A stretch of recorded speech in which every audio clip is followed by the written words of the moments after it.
are Nerf bullets. That's a mask. That's a horn. We got random stuff in here. Hey guys, welcome back to the channel. Today we're actually going to install the cabin air filter. Hopefully I bought the right one.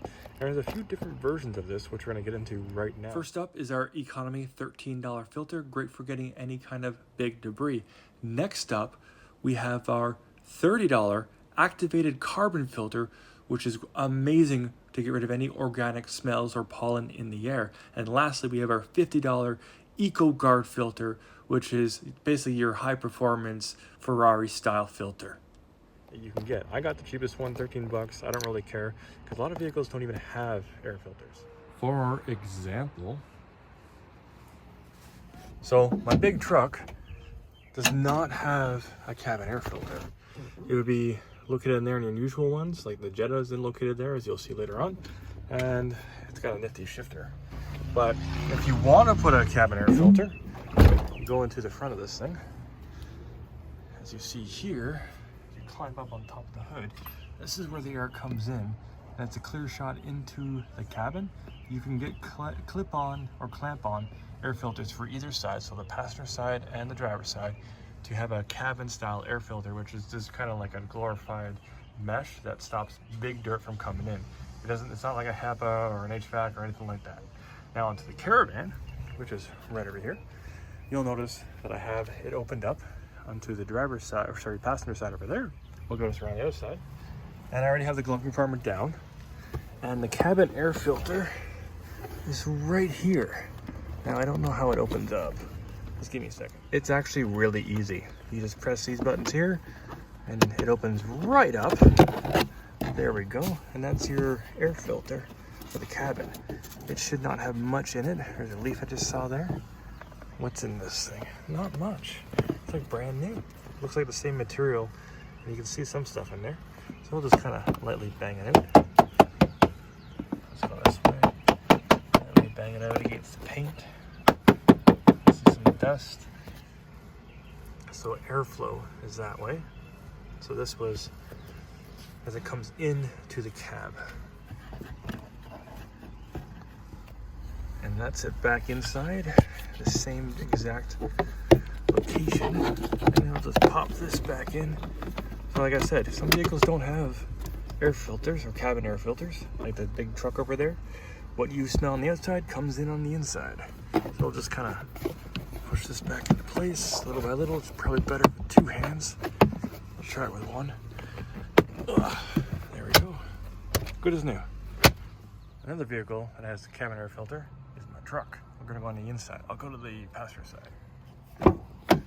So basically, a bunch of stuff inside here. All sorts of nonsense. Let me get this cleared out of the way and we'll get to the air filter. So open up the glove compartment, simple as that.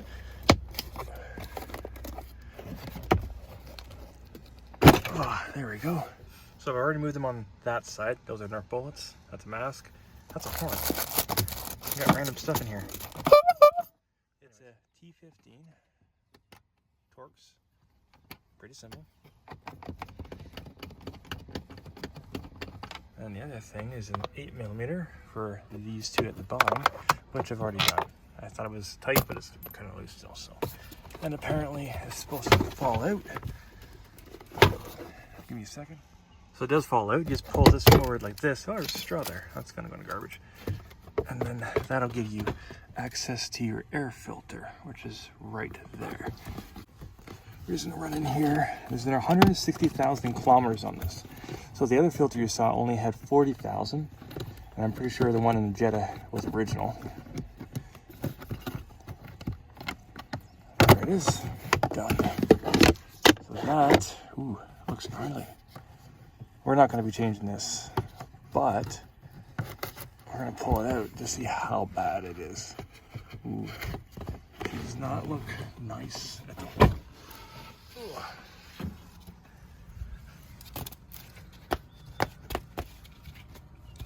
You know, I thought it'd be worse. It's not so bad. Just gonna knock it out. So 160,000 isn't so bad on a vehicle.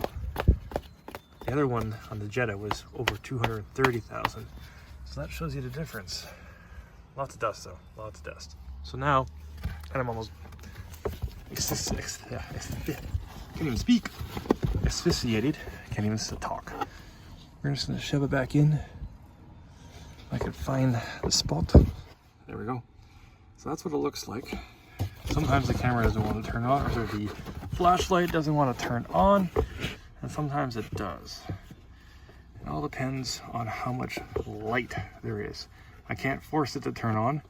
It'll have to decide for itself, which is kind of annoying. But that's an iPhone for you.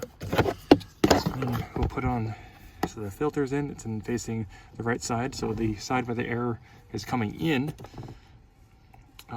is the top side where that's where the dirt will place, and then the bottom side is the clean side.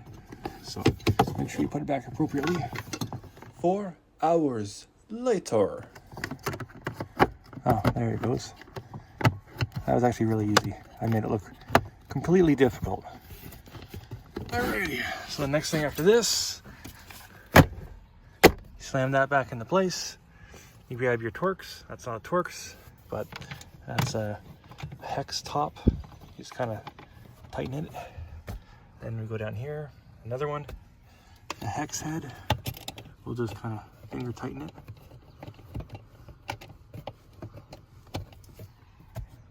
And then we'll grab our Torxes with the bits.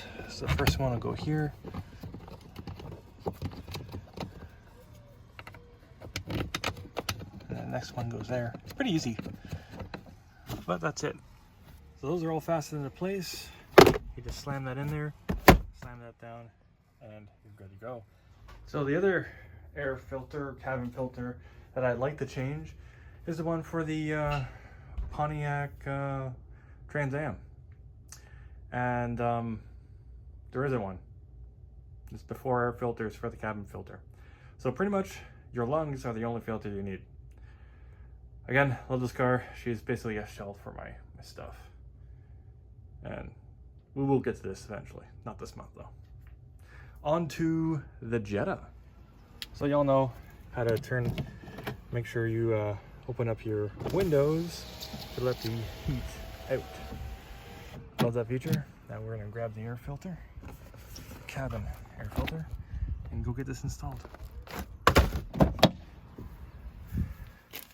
So as per normal, we do this by hand actually.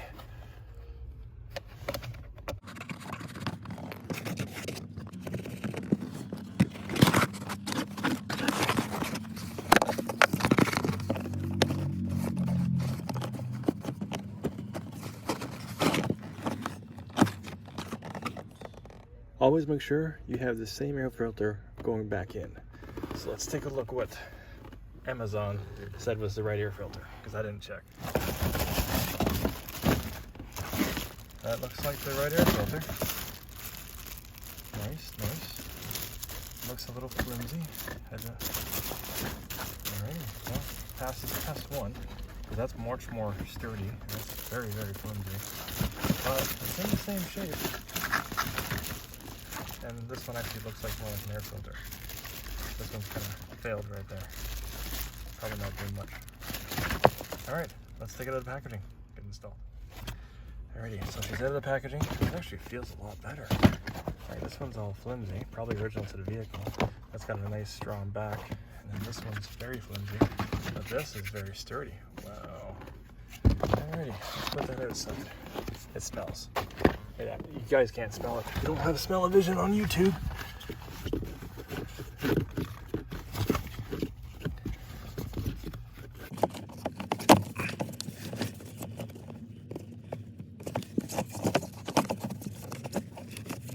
This is much difficult. There we go. Want to put the right side in first, and followed by the left side. Still a little bit of time. It's in there. Oops, don't hurt it. There we go. Alrighty. Nice, nice, nice, nice. I see. This little gasket gets pushed up with this guy, and that's what creates your seal. Done. Wow, that was pretty interesting. I'm almost like a professional at this. This little piece goes up, just put it back into place. You kind of just gotta push it in, get it fit, and you just kind of stick this up in there.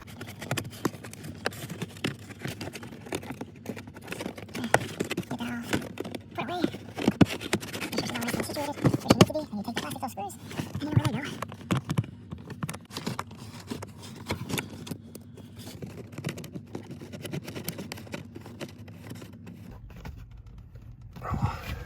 nice. Best part about having package here is you have something now to put the air filter to go and get rid of it.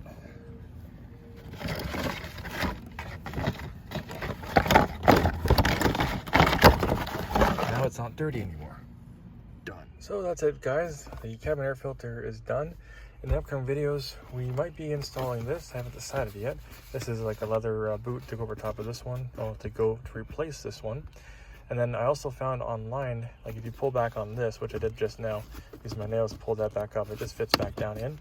But I found online that you can get a very similar version of this, but it also has a nice little insignia red for the top of the shifter. So who knows? We will see. And then also in the future, I'll be replacing this head unit with one of my used stereos from a previous car, Grand Marquis. I have a little single din, and I also, for the Jeep that I never installed yet, has a double din, which is the two things going back and forth. And then you could probably get one that would fit this, that's made for the Jetta, and I might grab one of those just to do an all 3-in-1. I want to look at a bunch of them, and I want to show you guys how to install a car stereo and all that kind of stuff, because this car is my guinea pig. As for the front of the car, I do have the plastic pieces. I found them online from a seller through Kijiji, of all things, and get the fog lights, and then I want to actually retrofit it so that we always have access to this piece here. So I might cut a hole in it, a nice little thing. I don't know why Volkswagen never did that. You could have like just like a little pop out like they do, because if you're ever in an accident or you're stuck somewhere, you're not going to find a Phillips head screwdriver somewhere and have to rip this out. You're going to have to break that off. So it just seems kind of unfair, especially when the one at the back, you just pop a piece of plastic off and bam, you're in.